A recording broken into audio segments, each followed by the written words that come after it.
Good morning, sir. Good morning. You can start. Sir, yes, we can start. Yeah. Okay. Good morning. Today we have a ward round scenario discussion on head injury.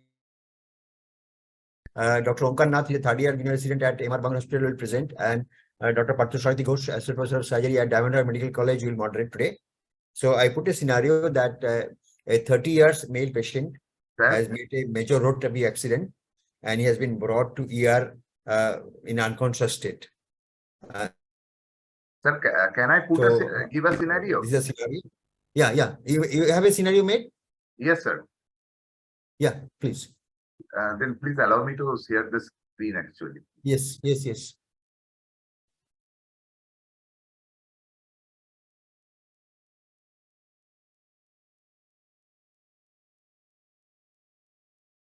Sir, can you see my screen?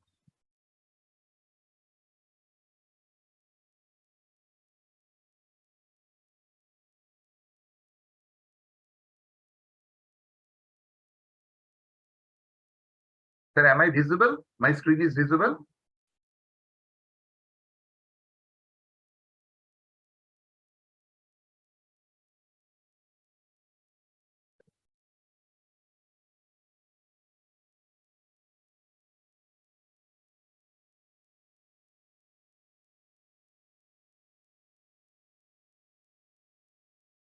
Sir, is my screen visible?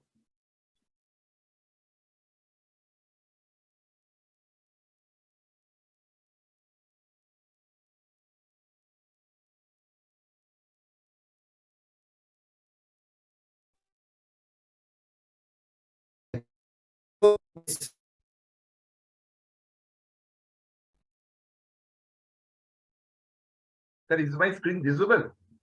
Yes. Okay. Yes. Yeah. Shankar, Shankar can read it and you start. Yeah. 56-year male fell from second story roof in a small rural town and was taken to the nearby PHC. He was initially able to say his name, has a heart rate of 115, blood pressure of 100/60, and oxygen saturation of 88%. His initial Glasgow Coma scale score was 12.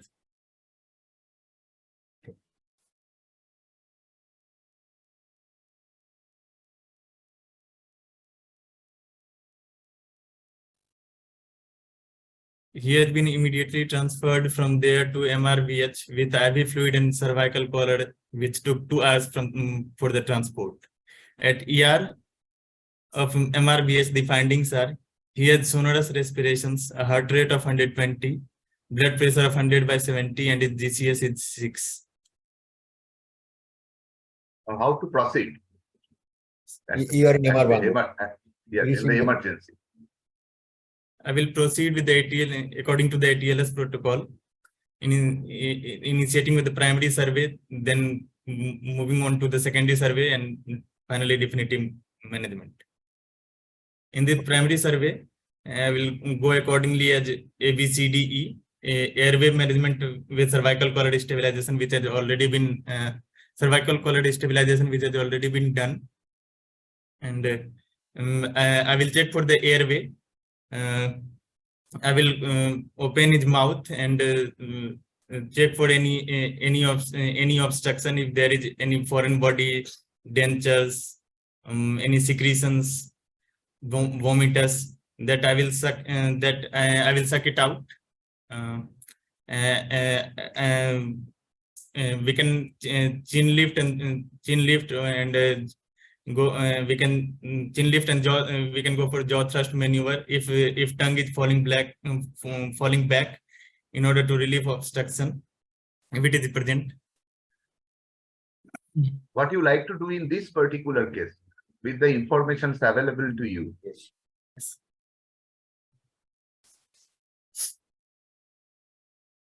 Sir, as the patient GCS score is 6, it means the patient is in unconscious state. GCS 6, so, and look at the other things. Sonorous respirations. Yes, sir. That means he is having some breathing difficulty. Yes. And how do you assess this breathing? Some parameters are not mentioned. You need to immediately look for.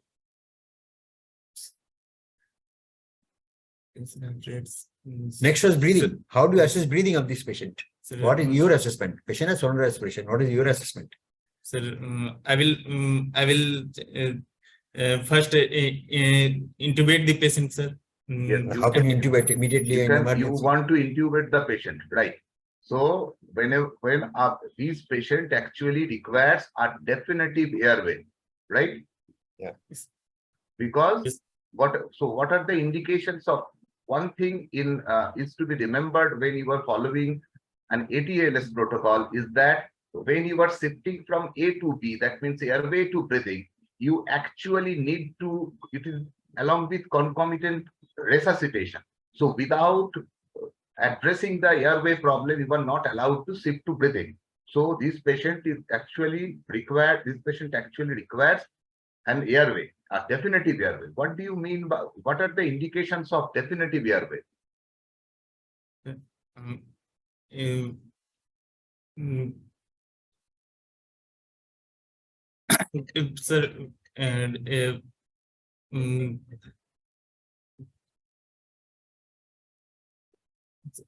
You see, the answer is there, but you should answer in such a manner that patient has sonor respiration. So you assess the respiration. You assess the respiration. How is the pattern of breathing? How is the oxygen saturation? What is the rate of breathing? Okay, so if you feel the patient is in distress and is not maintaining saturation, that is one indication for sir, definitive airway. Okay. Second is any patient of head injury with coma scale of less than 8 has to be electively ventilated. That is one of the guideline. Now you see people are saying that patient who are coma scale less than 8 has to be ventilated, has to be intubated, and airway should be maintained. So you Right. see, the answer is there. So there are 4 indications. Actually, this patient satisfies the indication 4. That is the GCS scale less 8 or less. That is 6 GCS. So this patient requires a definitive airway. What do you mean by what are the definitive airways? What do you mean by a definitive airway? Definitive airway means what? Airway to maintain the No, patient. what is What what are is the definitive airway? Sir, That is either a oropharyngeal tube. no, oropharyngeal is not definitive airway. not a tube? Oropharyngeal tube is just a support for the tongue falling back. Definitive airway is what? You have Endotracheal. yes, intubation or if intubation. you cannot intubate, the next choice is Then tracheostomy. tracheostomy. These are the two Yes. There are the different 3 types of definitive airway. Most common that we use is the orotracheal tube, then nasotracheal tube, or some surgical airway in the form of tricothyroidotomy or tracheostomy, whatever. Right? Right. While intubating this patient, what are the precautions that should come to you in your mind?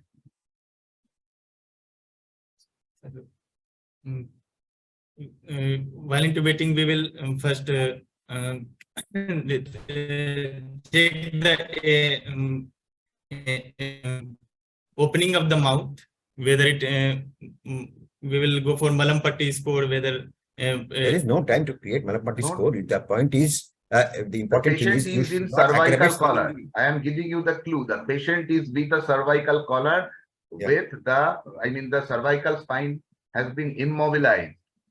What do you want to do with the cervical collar? With the cervical collar in position, can you intubate the patient? Sir, no, sir, we have to extend the neck to intubate the patient, but You want to remove the cervical collar? no, sir. Yes, you need to remove the cervical collar. But while removing the cervical collar, you require persons for manual inline stabilization of the spine. So 2 persons are required to stabilize the spine manually, and you are not allowed to manipulate the cervical spine in a bad way. Right? You should take care of the cervical spine. The answer is that. Okay, you cannot aggravate the cervical spine injury while intubating. So it is manual inline stabilization, right? And now in this patient of head injury, whether you require any drug for intubation, you want to give some drug? Relaxant, sir. Relaxant. What relaxant? Sir, succinylcholine. Succinylcholine. Before giving succinylcholine, anything else? You have to give some inducing agent as per the protocol of your hospital, right? So the best is actually etomidate, which doesn't, you have to remember, you have to use some drug which doesn't affect the intracerebral pressure and the blood pressure badly. So etomidate is the drug of choice if it is available, and followed by succinylcholine, right? So it is a drug assisted intubation, because where the gag reflex is preserved, you need to put the patient, otherwise there will be much handling of the injured cervical spine if it is there, right? But before that, you have to do one thing. You have to pre-oxygenate the patient. So you have to go for pre-oxygenation, then you have to give some drug if it is required. And of course, you know about the rapid sequence intubation. What is rapid sequence intubation? Yes, sir. What is rapid sequence intubation? When you are giving relaxer, there is always a chance of aspiration. So you have to put some cricoid pressure to prevent aspiration. But the problem with cricoid pressure that the inlet becomes less visible. So you need to manipulate the larynx. We all do it during the normal intubation. So you have seen it in the in our OT setup. That is the bar that you have to push the larynx backward, upward, and to the right, so that you can see the vocal cords well, and you need to intubate, right? So most important thing is to secure the airway, and again you reput the or reposition the cervical collar. What next? Now the airway is secured. You are giving oxygen to the patient. Now what next? Sir, then we will move on to the breathing part. No, How will breathing you is assess the done. breathing? Yes. First, I will expose the chest. Look for the chest movement, any asymmetry of the chest. Palpate for the shift of the trachea or apex beat. And then we will percuss. We will go for percussion of the chest, and finally auscultate the chest if there is decreased airway entry. Now, Or this any is added these are sound. so these are the findings when you have assessed the patient. The trachea is central. There is bilateral equal and adequate chest movement. The respiratory rate is 22. Percussion is resonant and bilateral adequate air entry. What next? Then I will move on to the circulation part. It means the breathing is maintained, and then I will move on to the circulation part. I will secure two large bore IV cannula and start IV fluid. What do you think? Looking at the heart rate and blood pressure, and he has got a oozing wound in the hand. Is the patient in shock? Blood pressure is maintained, sir. 100/70 is a normal blood pressure. 120 pulse is normal. Pulse rate. Even sir, he's in hypertension. The Patient patient is in had shock. the There's no doubt patient had about a pulse rate of 115 when he was first assessed at the primary healthcare system, and then when he reached you, the heart rate is 120. There was a lacerated injury in the right arm which has been dressed at primary healthcare, but still there is some socket, and the neck veins are collapsed. Is the patient in shock? Yes. What is your idea? Yes. it. Say loudly. Yes. Yes. Sir. Yes, sir. What Heart type rate of shock? 120. Yes. Sir. If you want to classify this shock, what is the type of shock and what is the grade of the shock?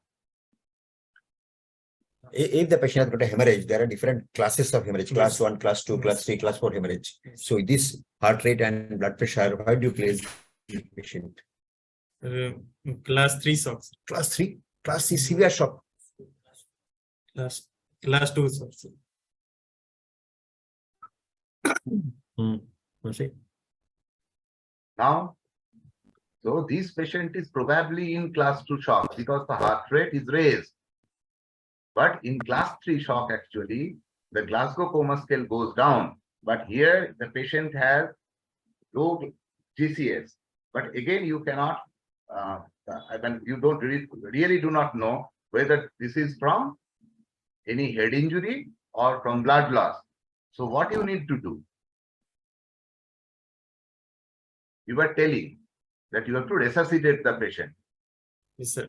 While securing I will provide and send it for the complete hemogram cross matching, blood grouping, and start with fluid. And What IV fluid do you want to give? and so normal saline, isotonic fluid, sir. Preferably normal saline. So you can give Ringal lactate or normal saline even in head injury. There is no, it is not an issue, but it should be isotonic, no glucose containing fluid. Right? Yes. What is the amount of fluid you want to give in this case? Sir, 1 to 1.5 liter. Don't jump to 1.5 liter. You see the initial fluid challenge is 500 to 1 liter.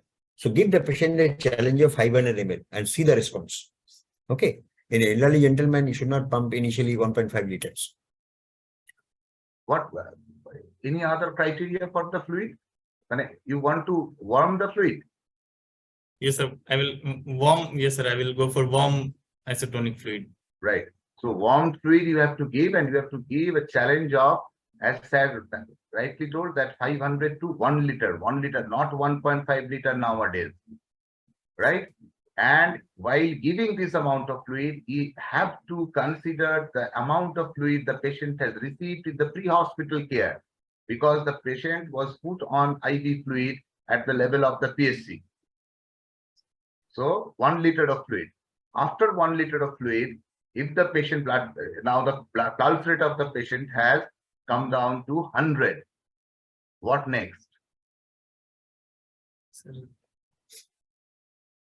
Where do you place this? Patient heart rate has gone down. BP has marginally increased to 110, 75. So where do you place this? Is this patient a responder or a non-responder initially? responders. If he is a responder, how do you classify these patients as a transient responder or a responder itself? Sir, if vitals vitals improves initially and it deteriorates after some time, then it is transient Yes. responders, and if it improves finally, then it is responders. The answer to this point is, once you have resuscitated this patient and then you go to the maintenance fluid. If on maintenance fluid he is maintaining, then he is a responder. If on maintenance fluid he goes down, BP is again falling, pulse is going up, he is a transient. What does it mean? If the patient transient responder, what does it mean? There is ongoing blood loss. Yes. Come to this. Right. Now, you have to address the bleeding wound as well. And you have to look for whether there is any other site of bleeding, right? So the dictum is 1 on the floor and 4 more. So you have to address, you have to remove the dressing, you have to look for whether there is any active bleeding. If it is there, you have to stop it in the minimum way possible at that point of time. So 2 things that you have to do concomitantly. You have to stop bleeding when to replace the volume. Now, after doing this, if, as I told you the parameters, the patient is hemodynamically improved, what would be your next step?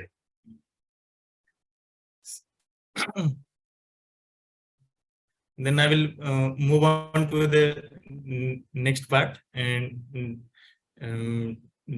disability assessment. What do you mean by disability assessment? What disability you want to assess?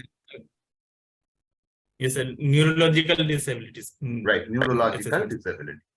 Right. Once the hypovolemia, the hemodynamic instability has been corrected, now you are allowed to go for GCS scoring. Neurological assessment. So there are 4 ways of doing it: level of consciousness, pupillary size and reaction, presence of any lateralizing sign, and signs of any spinal cord injury. Right. Yes. Right. Now, how you want to assess the level of consciousness? Sir, I will do that by GCS scoring, sir. Yes. Right. So I am not going into detail. So there are some changes in the GCS scoring at present. So you have to notice that. Right. So just go through and see this. One point in this, GCS score is 3 to 15. Suppose Yes. you are doing verbal response and patient is on ventilator. In ventilator patient, you cannot do this part. Then how do you express that? Sir, Patient has gone to ventilator. You can assess the E, you can assess M, but V you cannot assess.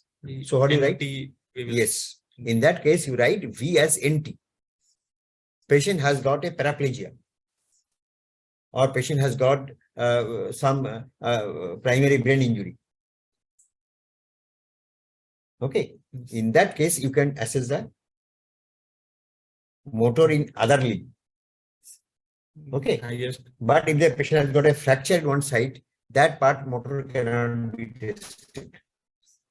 Okay. So there is a term now called as NT, not tested. Right. So non-testable is something one what Sarah already mentioned, and you have to take the best response available. Especially in case of motor response, if you have bilaterally different response, then you have to take the best motor response for calculating the GCS. Not going into detail, but now what is the what type of head injury this patient now from this overall scenario we can understand that the patient is having a head injury. Of Coma course. scale has gone from Yes. 12 to 6. So Yes. what is the Severe. degree of head injury in this Sir, patient? severe reading this. What Right. is likely prognosis? Sir, poor prognosis. So this is how we classify the head injury according to its severity. So the patient is having a GCS of 6. So this patient is having severe head injury. Right. Now, for this particular patient, as we examine the pupil and the localizing signs, there is right-sided dilated sluggish pupil and there is left-sided hemiparesis. What happened to this patient? So this could be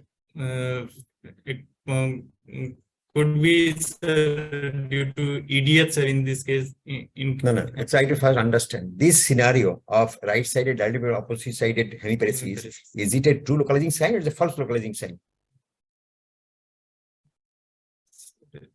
True localizing. Yes. So what do you think? What has happened to this patient? Why is this patient having a dilated pupil and a hemiparesis?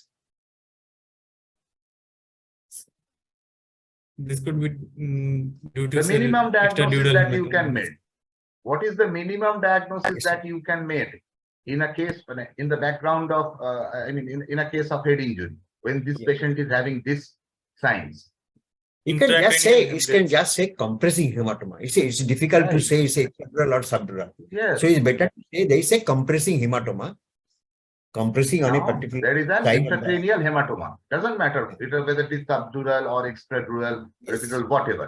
So there is Difficult to say definitely a subdural, hematoma. obviously, other This is features. number one. Number two, there are some signs of herniation. So it is a compressive hematoma. So that is displacing for herniation. This is second. And third, do you know on which side the lesion is? The side of Right, side right of the side. yes, In this the right side. side. Excellent. And what is herniating in this particular case? Sir, truncal herniation. Uncle herniation. Excellent. What do you mean by uncus?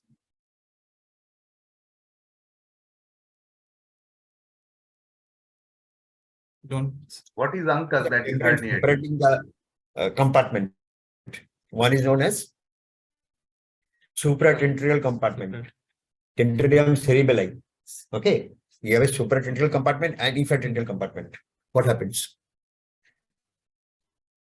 So this Yes, one is, if you follow my cursor, this is actually the tentorium cerebelli, right? Yeah. And This is the temporal lobe. The medial part of the temporal lobe is called the Yeah. uncus. So whenever there is a hematoma, the uncus is actually pushed.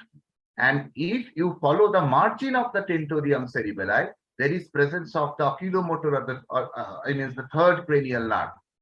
If you consider the fibers of the third cranial nerve, the superficial fibers are actually the parasympathetic fibers, and there is sympathetic fibers inside. So there is parasympathetic fibers cause the constriction of the pupil. So whenever there is uncal herniation, it compresses on the parasympathetic fibers and the pupil dilates.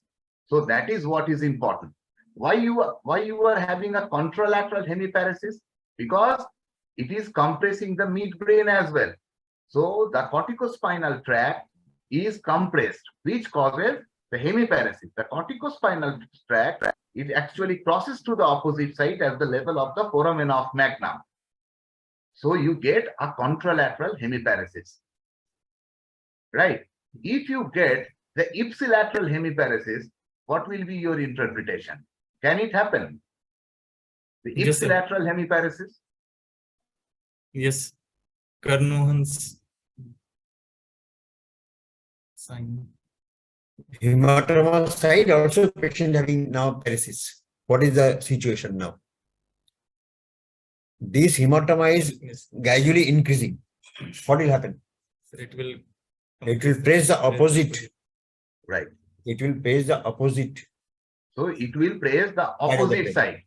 Now, Yeah. if it is completely pressed, just see this area of the midbrain will be pressed on the tentorium margin of the tentorium cerebelli. So you will get the hemiparesis of the ipsilateral side. So that the ICP is actually more in this case, right? So that is known as the Carnovan's knot sign. And eventually, when the patient is at terminal stage, you can get Cushing's triad, that is hypertension, bradycardia, and irregular respiration.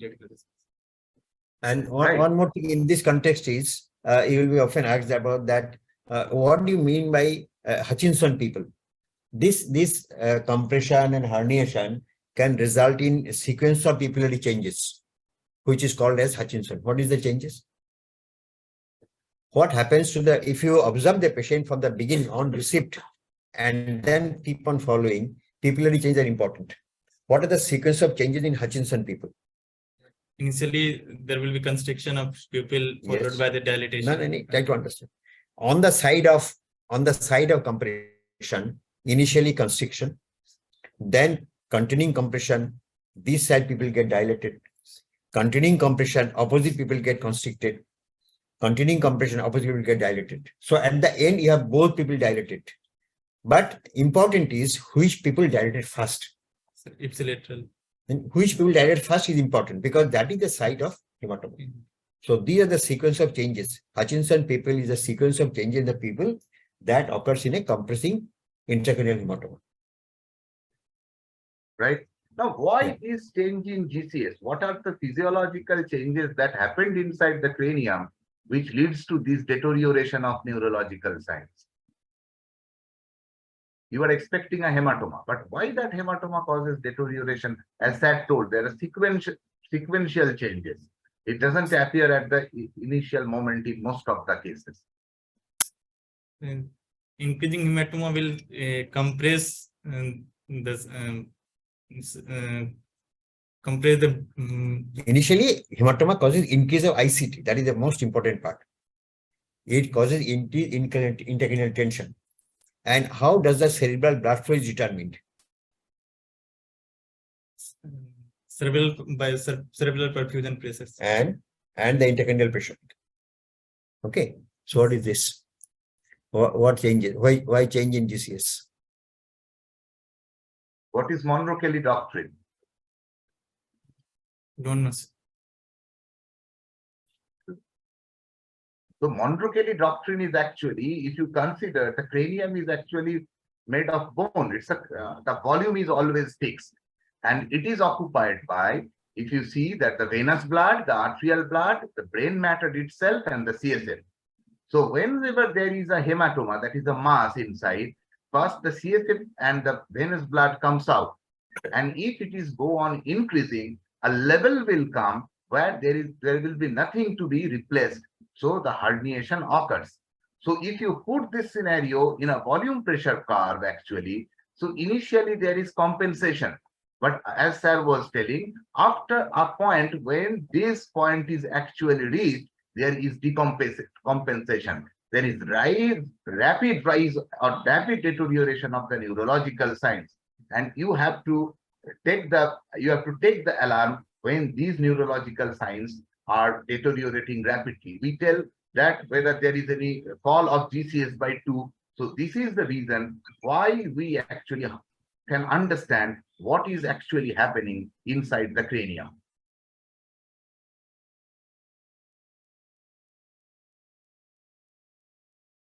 Now, what you want to do with this particular patient? You are in the emergency of Emar Bangur Hospital. You have secured the airway. You have stabilized the patient hemodynamically. Now the GCS is deteriorating. The patient is having some signs of herniation. What you want to do with this patient at Emar Bangur Hospital?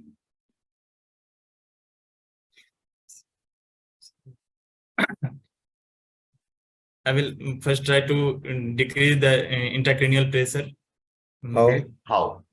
So what By are the giving other some- management that you want to give to this particular patient? So by giving diuretics like Wait. mannitol. No. You want to No. give diuretic and mannitol. No, that should not be done. Try to understand. Anything else? Anything You else? have What should be the- suspecting a compressing hematoma. You have not confirmed yet. You have intubated the patient. You see, you cannot send a intubated patient to CT scan gantry. It's very difficult to send a patient who is intubated to CT scan gantry. Somebody has to pump, he remain in the city. It's not possible. So these are the patient where you need to, Directly go for. you have to assess whether he has got a compressing hematoma or not. So if he has a compressing hematoma, diuretics are contraindicated. Why? Diuretics are contraindicated in a compressing hematoma. Why? What will happen if you give diuretic? Decrease. The brain will shrink. The brain will shrink. There will be more hematoma. Just if you follow this thing, your idea is to go to maintain the cerebral perfusion pressure, which is actually the difference between the mean arterial pressure and intracranial pressure. Now, intracranial pressure is already raised, so you can take some measures to reduce the intracranial pressure, which are not, not very easy. You have to maintain the mean arterial pressure. If you give furosemide or any diuretic, the mean arterial pressure will go down. So if the mean arterial pressure is less and ICP is raised, so the cerebral perfusion pressure will be low. So you are not allowed to give diuretics in this patient, right? What else you can use?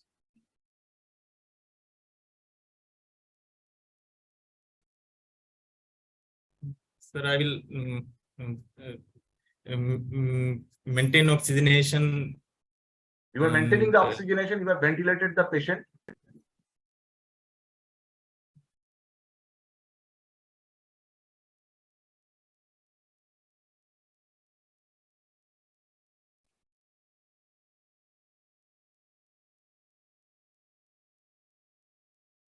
So actually, the goals are this, that you need to maintain. The position of the patient will be at 15 to 30 degree head elevation. So that is something so that you can hear it. Number 2, you have to maintain the temperature of the patient. You are not allowed to do any hyperglycemia for this patient. The hemoglobin level is to be maintained. The sodium, the patient must not be hyponatremic. Otherwise, they're hypernatremic, so that there is brain edema. Right. So again, you have to maintain the PCO2. So if the patient is having hypercarbia or hypocarbia, nothing is actually allowed. If the patient is having hypercarbia, there will be vasodilatation, cerebral vasodilatation, and increased in the ICP. Now, if you want to wash out the carbon dioxide, how you can wash out the carbon dioxide? By hyperventilating the patient. But again, you cannot do it for a prolonged time. Because if the carbon dioxide is washed out, there will be cerebral vasoconstriction. So sustained vasoconstriction may lead to cerebral ischemia. So you can use these parameters. Now, what about the mannitol? Now, if you use mannitol, how mannitol is going to help you? Mannitol actually is an osmotic diuretic, but it takes some time to do osmotic diuresis. So initially, it actually restores the volume and increases the MAP. But in hypovolemic patient, it doesn't have any role. So in a normal volumic patient, you can use it, but not always. When you are taking the patient for a CT scan, you have decided for taking the patient to OT, directly to OT, or through CT scan to OT, then and then only, to buy some time, you can use mannitol. Otherwise, using mannitol in all the cases is not justified. So you have to keep in mind. So you have to try to reduce the ICD, but you want to keep this patient along with you, or you want to send the patient to somewhere else, this particular patient. I will send to the higher centers. Yes, because MR Bangalore does not have the facility for. You want to send this patient to a higher center where neurosurgical facility is available after doing a CT scan or before doing a CT scan? Before doing a CT scan. Yes. Right. You're absolutely right. You actually a moderate head injury, you can do a CT scan, but in severe head injury cases, if you don't have neurosurgical facility, CT scan is not mandatory. You should not waste time for doing a CT scan. Right. So you send the patient. One indication for this smart point is, one important point is patient should be stable hemodynamically to be sent to CT scan country. Patient can be ventilated and you can use a ambu bag and then send, but patient should be otherwise stable to have a CT scan done. Yeah. Now, what about the anticonvulsants? Yes. Sir, I will start with the lorazepam, sir. If 4 milligram IV dose In all slowly the over 1 minute. What is the indication? Suppose patient has got a head injury and this particular patient has got a coma score of 6, indicate that this patient might have some primary brain injury also. So when you consider giving the anticonvulsant, not all patient of head injury will get anticonvulsant. If sir, convulsion history is there. Yes, convulsion is a therapeutic anticonvulsant. Sometimes we give just a anticonvulsant as prophylaxis. Patient who has convulsion has to have anticonvulsant, but patient not having anticonvulsion also need anticonvulsant for some situations. Answer is there. So convulsant is not mandatory. Early post traumatic convulsion may happen, but if there are some disadvantages of anticonvulsant, it delays the recovery of the brain. This is number one. So if it is only justified or provides some benefit to the patient, so there are something that the 3 main factors that causes high incidence of epilepsy, that is the intracranial hematoma, depressed skull fracture, and seizures occurring within past week.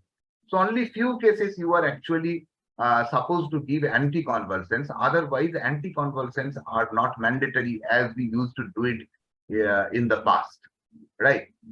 Now you have sent the patient to now you are working actually suppose in a BIN instead of MR Bangalore Hospital, and patient has reached you, and you have to send the patient for a CT scan, isn't it? Right now you can use mannitol if the patient is deteriorating. Now giving mannitol, what is the amount of mannitol that you want to give?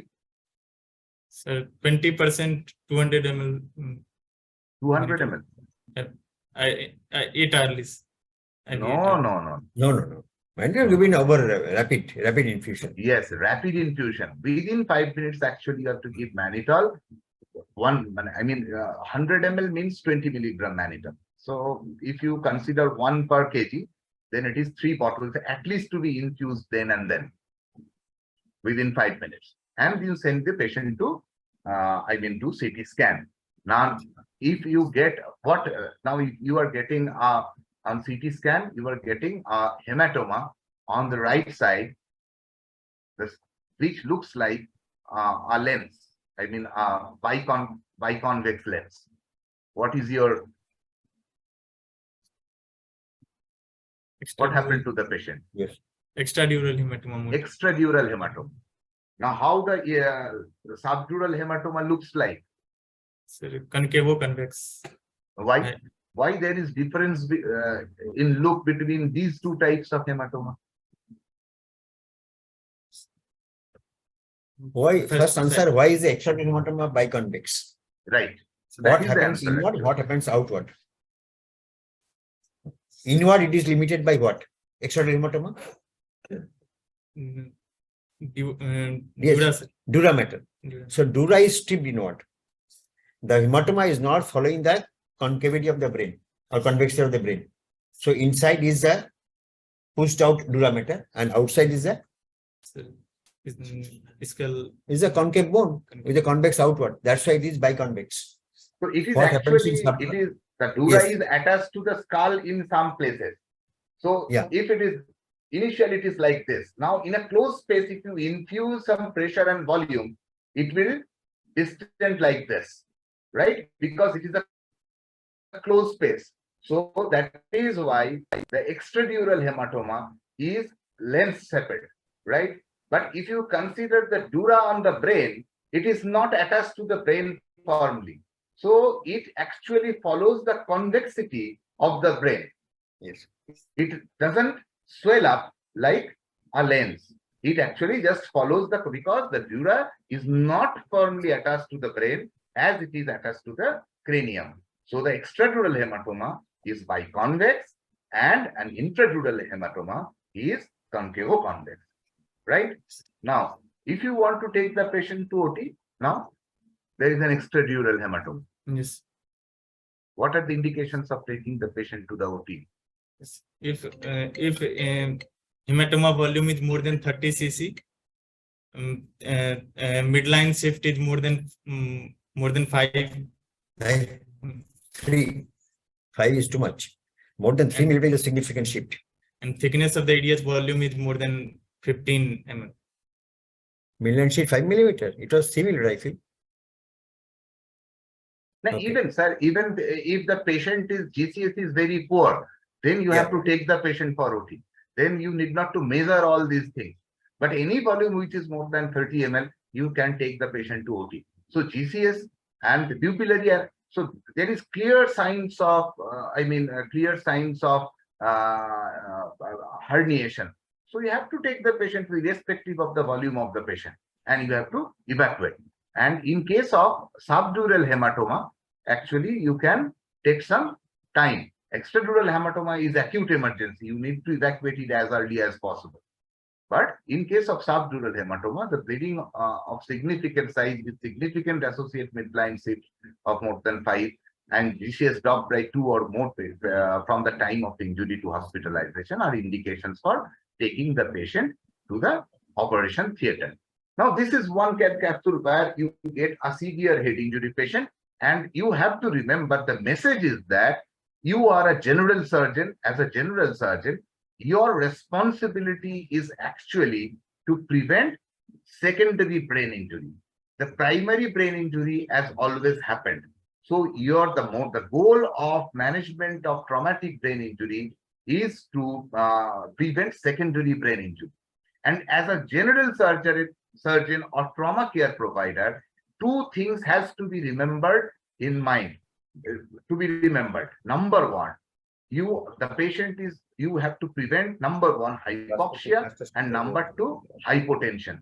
So as a general surgeon, CT is not, don't jump into the CT always. That is a common, a common thing happens in our emergency.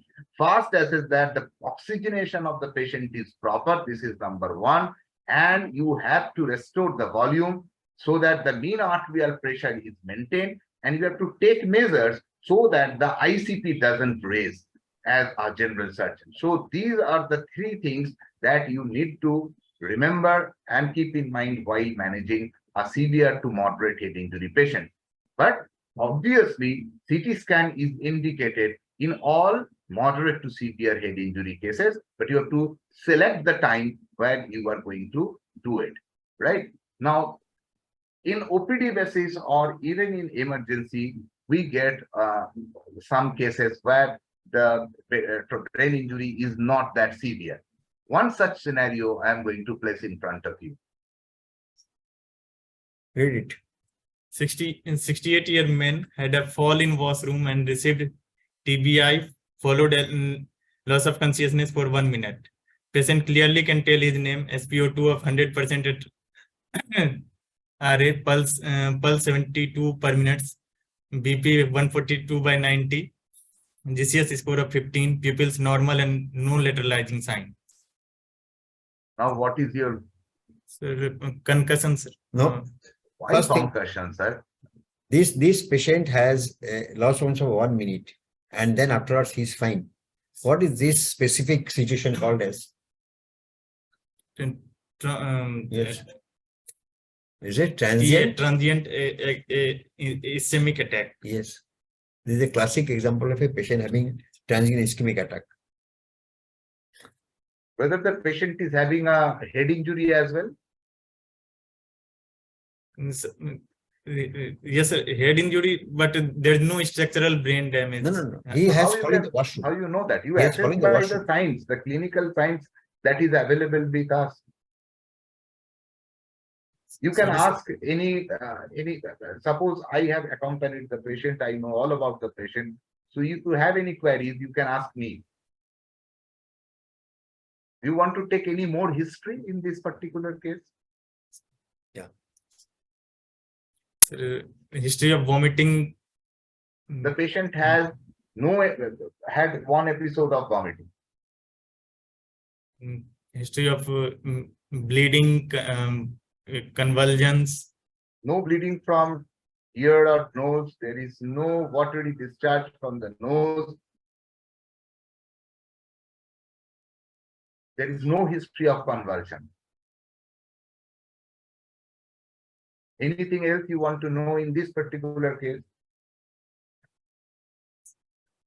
Where a minor head injury can cause significant trauma, I mean brain injury, intracranial injury, a minor fall, a minor mechanism of injury.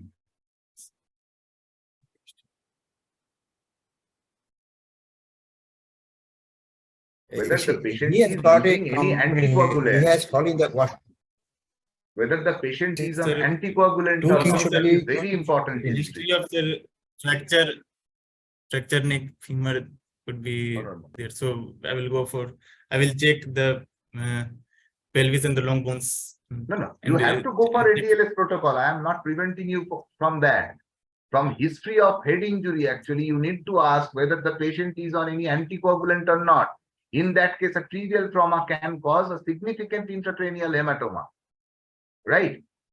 What you want to do with this particular patient in your emergency, whether you will like to do any further investigation, you want to keep the patient admitted, or you want to send back the patient to home. Sir, I will admit the patient and No, before admission. subsequently- He is in emergency with this history of transient loss of consciousness, 68-year gentleman. Before admission, we would like to do something else also in this patient. BP is 140 to 90, borderline pressure. Sir, We as a surgeon, you need to see or ask the EMO to dispose the patient. Sir, there is a history of loss of consciousness, so Yes. I will. So you have to follow ask- the same protocol. You have to follow the same protocol. Right? What is lucid interval? Sir, patient will be initially unconscious, then become conscious, fully conscious, and after some time he will become unconscious. What is again. the explanation for this lucid interval to happen in patient with traumatic brain injury? So it will for traumatic brain injury. It will take some time to No. Initially, this intra- loss of consciousness, regain of consciousness, and then unconscious.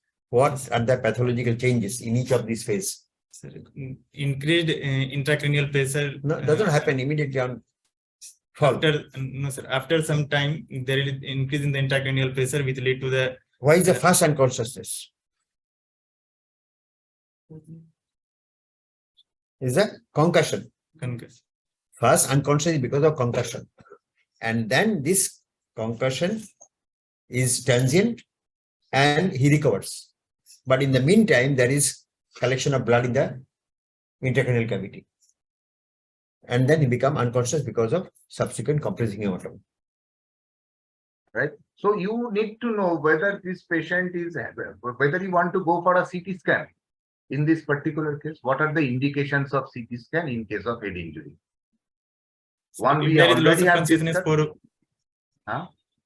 for more 5 minutes, at least 5 minutes, then we will go for CT scans. So it is Elderly by gentleman, definition, 68 years, loss of consciousness, he is the ideal candidate for having a CT scan.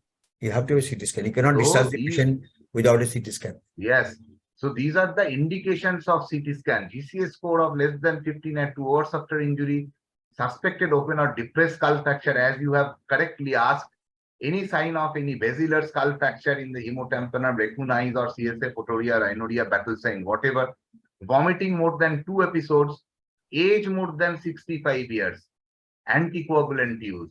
So age more than 65 years is something very significant. Why age is so much significant? Why you want to do a CT scan with progress of the age?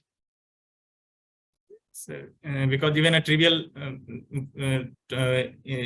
trauma can cause Why? intracranial embolism. Why? Why? The vessels become Mm, So with age, the brain shrinks, but the Yes. cranium doesn't shrink. So actually, if in a fixed cranium, if the brain is less, there is more chance of movement inside the brain. So in a trivial fall, because of the shrinkage of the brain moves more. So always there is a chance of more injury. So you always have to you have to go for a CT scan if the age of the patient is more than 65 years. Again, a significant mechanism of injury, and what you have not asked is the amnesia. The patient may have an antegrade amnesia or retrograde amnesia. Retrograde amnesia is more important. So if there is a history of amnesia for more than 30 minutes, there is a loss of consciousness for more than 5 minutes, there is serious mechanism of injury, and of course the other things, the patient is having convulsions, other signs of neurodeficit, whatever. So moderate to severe injury, all patients require a CT scan. But in minor or mild head injuries, these are the things that you need to keep in your mind. So without CT scan, now you have done a CT scan and the CT scan is normal. Whether you allow the patient to go home, what will you tell to the patient? So, This is a very in regular this incident case- with us. CT scan is normal. Will you discharge the patient or admit the patient, or if you discharge, what advice you give? Sir, we will, as the patient is at the patient and observe the patient for at least 24 hours for subsequent deterioration of the if there is subsequent deterioration of GCS. So what sir was exactly telling. So this is the discharge criteria in minor or mild traumatic brain injury cases. The GCS of the patient must be 15 by 15 with no focal deficit, neurodeficit. The CT scan should be normal and to be done if it is indicated, as in this particular case, patient not under the influence of any alcohol or drug where you cannot properly assess the patient, and patient must be accompanied by a responsible adult. This is very, very important, and we commit a mistake. So this is something you have to mention it in your prescription, and there must be a verbal and written head injury advice for seeking medical attention if required. where there is persistent or worsening headache despite analgesia, and for analgesia, you are allowed to give paracetamol only, persistent vomiting, drowsiness or change in the consciousness of the patient, any visual disturbance or weakness in the limbs or whatever. So there must be something. So this is a verbal and a written head injury advice that you need to mention in your discharge certificate, and the person must be accompanied by a responsible adult. So these are the regular cases, I mean mild cases of or minor cases of head injury we used to get in our OPD basis or in the emergency. And please never remember to follow the discharge criteria. It is very easy, and the criteria where a CT scan is to be done in case of minor traumatic brain injuries.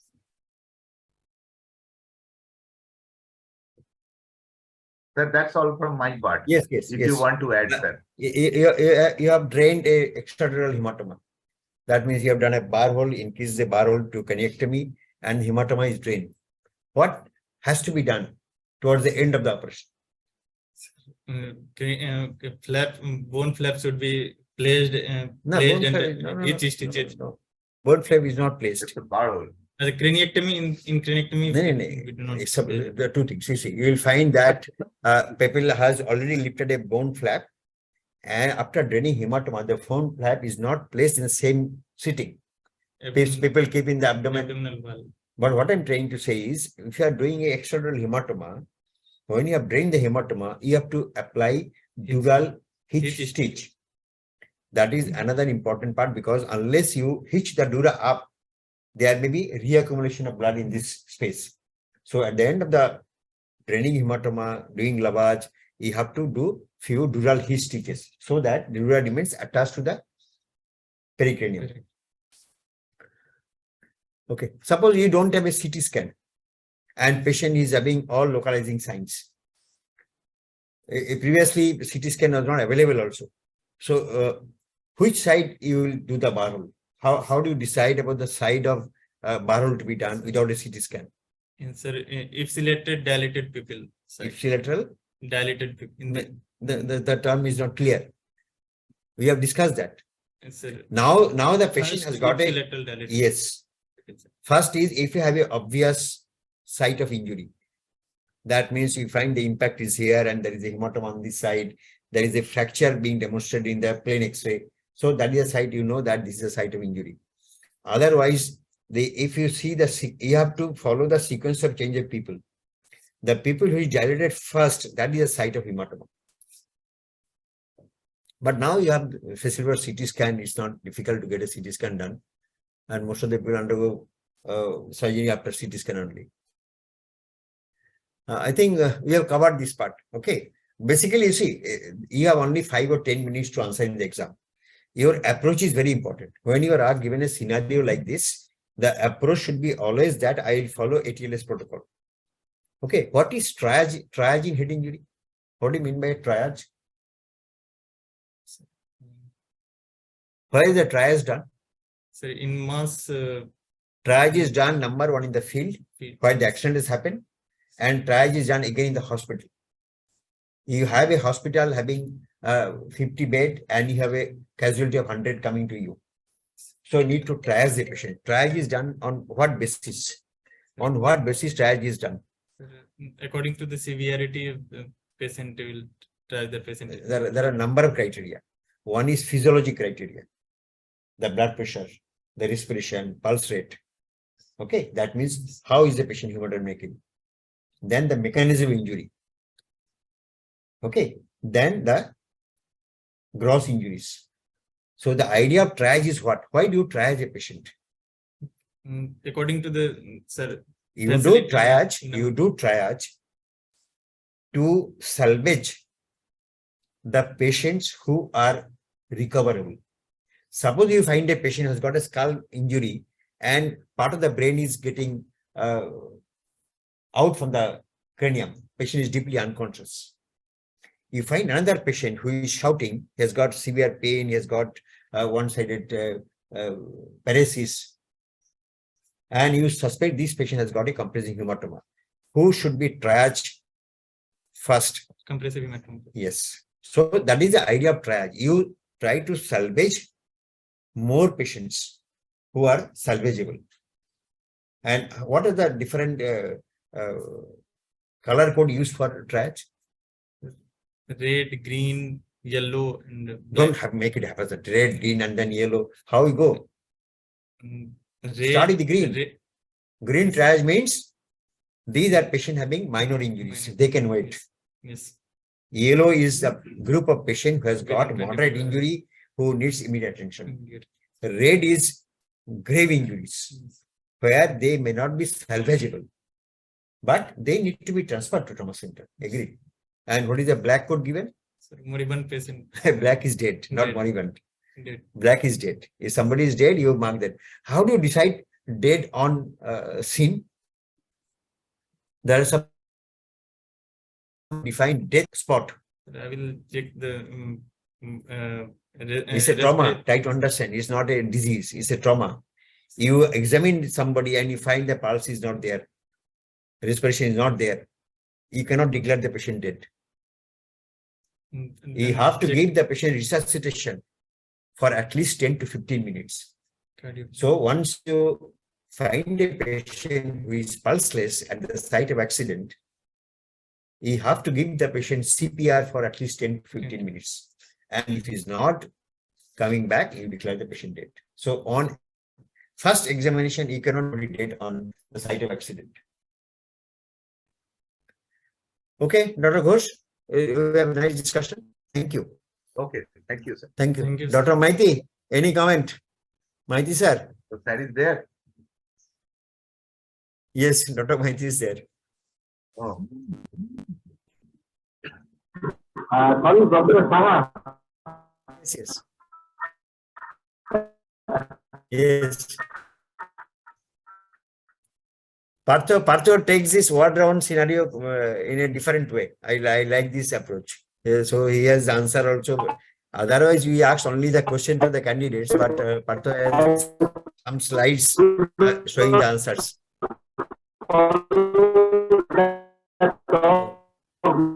Your audio is not clear. Dr. Maiti, audio is not clear.